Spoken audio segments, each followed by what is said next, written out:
யார் அவன்? அவன் ஒரு ரசனைக்காரன். சாதாரண பெண் என்னை பேரழகி போல் ரசிக்க தெரிந்தவன்.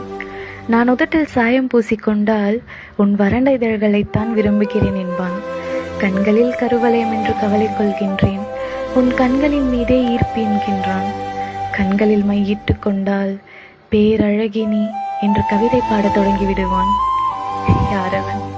என் முகப்பருக்களை ஒருபோதும் வெறுக்காதவன், என் சீரற்ற புருவங்களின் இடையில் முத்தமிட மறக்காதவன், என் மாநில தேகத்தை பார்த்து அவன் முகம் சுளித்ததே இல்லை, என் எடையை வைத்து என்னை எடை போட்டதும் இல்லை. என்னை பார்க்க வரும்போதெல்லாம் என் பராமரிப்பற்ற கூந்தலில்தான் அவன் முகம் புதைப்பதுண்டு.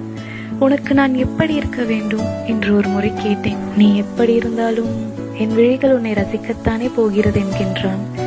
என் ரசனைக்காரன் அவன்.